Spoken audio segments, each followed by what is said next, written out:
तो माता की समाधि लग गई और माता की आंखें बंद हो गई और उनको हुंकरा जो है वो बंद हो गया। और उधर गोलोक धाम में श्री राधा रानी ने जिस तोते को कथा सुनाई थी उस तोते को पहले से भेज दिया और ये कहा कि जाओ शुक बालक, अमरनाथ में भगवान भोले बाबा माता पार्वती को कथा सुना रहे हैं और तुम जाकर के कथा सुनो। तो सारी कथा उस तोते ने सुनी और जो बीच बीच में हूँ स्वामी करती जा रही थी ना माता पार्वती। तोते की आदत होती है किसी वाक्य को जब बार बार सुन लेता है तो उसे रिपीट करने लगता है, उसको रट लेता है। तो तोते ने हूँ स्वामी जो वाक्य है माता का हूँ स्वामी उसको रट लिया। अब इधर वो तोता जो गोलोक धाम में कथा सुनकर आया था उसने क्या किया, जब हूँ स्वामी माता पार्वती बोल रही थी उनकी आवाज बंद हो गई और उनकी आवाज बंद हो गई और वो तोता जो था मैया पार्वती की जगह पे भूकरा भरत। हाँ बोलिए शंकर भगवान की। गिरिवर पर शिव शंकर भोले, रीढ़ की हड्डी सीधी करके बैठे आसन मार, अमर कथा जब लगे सुनाने और गौरा को त्रिपुरार उमा के पड़ गए सोता।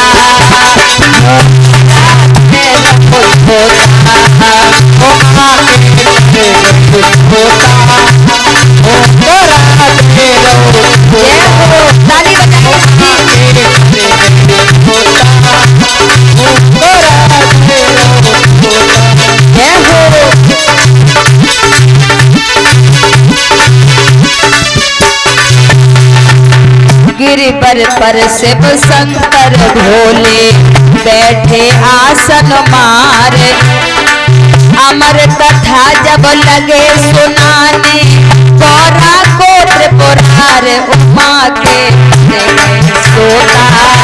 भूकरा दे रो तोता उमा के गए सोता।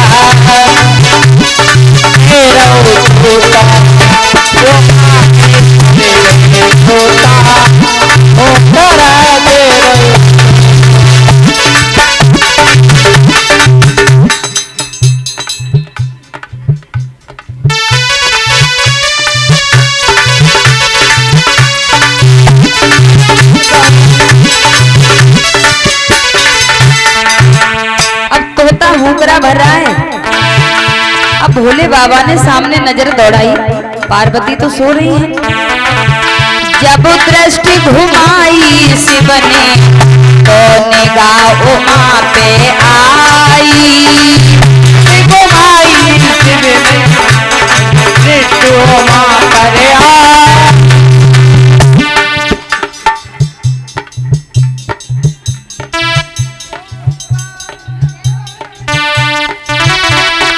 दृष्टि घुमाई शिव ने तो निगाह उमा पे आई। घुमाई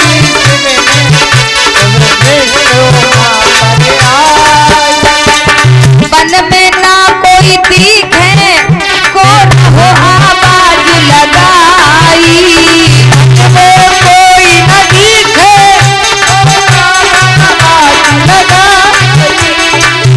भोले बाबा सोचने लगे पार्वती जी की आंखें बंद हैं, अब वन में कोई है नहीं, फिर आवाज कहां से आ रही है। वन में ना कोई दिखे को रहो हुंकार लगाई।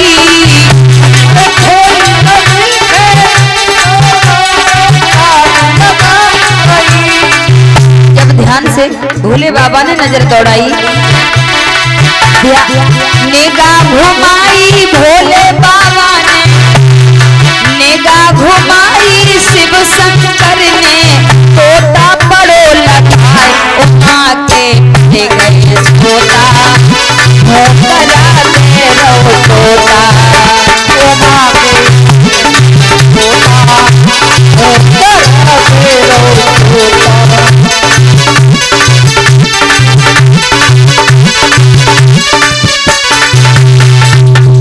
तो शंकर भगवान ने जब गौर से देखा तो एक बड़ा पुराना पेड़ है, उसमें जो गुकाल सी थोड़ी बनी थी उसी में वो तोता बैठा हुआ हुंकरा भर रहा है।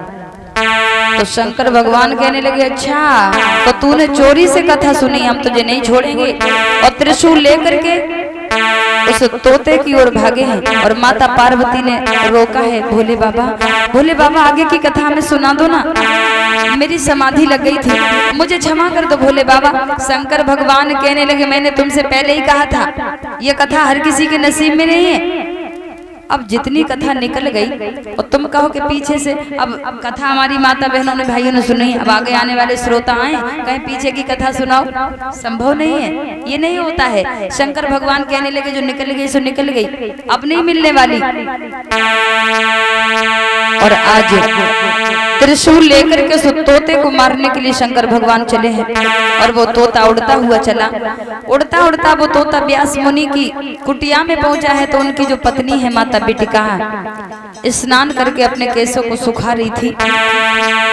तो माता बिटिका को जमाई आती है अचानक, तो वो तोता सूक्ष्म रूप धारण करके माता बिटिका के मुख द्वार से उनके पेट में चला जाता है। और जब पेट में चला गया, शंकर भगवान ने त्रिशूल को वहीं जमीन पर गाड़ दिया और कहने लगे, तू कभी तो आएगा, तभी हम तुझे नहीं छोड़ेंगे। देखिए भगवान महाकाल जो बैठ गए, अब वो बालक माता के गर्भ में है, माता बिटिका गर्भवती है। 1 दिन 2 दिन 1 महीना 2 महीना समय बीत रहा है, लेकिन बच्चा अब 9 माह इंतजार होता है और 9 माह के बाद बच्चे का जन्म हो जाता है। लेकिन माता बिटिका के गर्भ से बालक पैदा नहीं हुआ। वहां बरसें सी बीतती जा रही हैं और बरसें सी जब बीतने लगी हैं, जब 12 वर्ष बीत गए और 12 वर्ष के बाद में माता बिटिका के बारे में शंकर भगवान जो थे कहने लगे हैं कि ठीक है पुत्र, हम तुम्हें कुछ नहीं कहेंगे, तुम जन्म लो। उसी समय आकाशवाणी हुई है कि मेरी माया तुम्हें प्रभावित नहीं करेगी, चिंता न करो। और उसी समय माता बिटिका के गर्भ से बालक का जन्म होता है। और ये बालक कोई और नहीं, स्वयं श्री सुखदेव जी मुनि महाराज थे। बोलिए सुखदेव जी मुनि महाराज की।